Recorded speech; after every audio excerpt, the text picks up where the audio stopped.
आपण जर पोलिसांना एखाद्या गुन्ह्याची माहिती दिली तर फिर्यादी ह्या नावाखाली आपल्याला 4 ते 5 ताटकळत बसावं लागेल।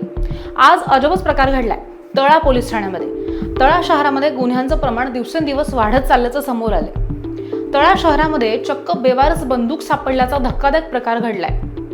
एका कुत्र्याला रेस्क्यू करण्यासाठी तळा शहरामध्ये रेस्क्यू टीमला पाचारण करण्यात आलेलं होतं।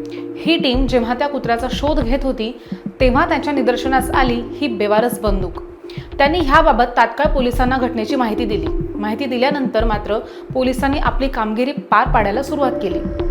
उन्हा तानातनं आलेल्या रेस्क्यू टीमला रात्री उशिरापर्यंत पोलीस ठाण्यामध्ये ताटकळत ठेवलं गेलं। नेट स्लो आहे, सर्व्हर स्लो आहे अशी बालिश कारणं देत रेस्क्यू टीमला जवळपास 4 तास डांबून ठेवलं।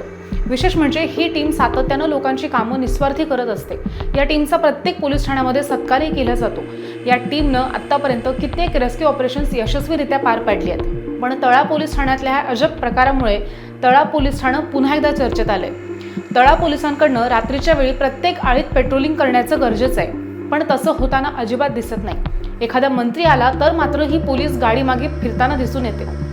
या गाडीचा वापर जर शहरामध्ये लोकांच्या सुरक्षिततेसाठी करण्यात आला तर अशा बेवारस बंदुका सापडण्याचं प्रमाण सुद्धा कमी होईल आणि गुन्हे सुद्धा कमी घडतील। वरिष्ठांनी तळा पोलीस ठाण्याकडे बारकाईने लक्ष पाहण्याचं आता गरजेचं झालंय। एकाच ठिकाणी 7-8 वर्ष कार्यरत असलेले पोलीस कर्मचारी कोणाच्या आशीर्वादानं एकाच पोलीस ठाण्यात कार्यरत आहेत हे सुद्धा शोधणं महत्त्वाचं आहे। साधारण एका पोलीस ठाण्यामध्ये कर्मचारी 5 ते 6 वर्षापेक्षा जास्त कार्यरत राहत नाहीत। पण तळा तालुका भारत देशाच्या बाहेर आहे की काय, म्हणून तळा पोलीस ठाण्यासाठी काही वेगळे नियम बनवण्यात आलेत की काय असाही प्रश्न निर्माण झालाय।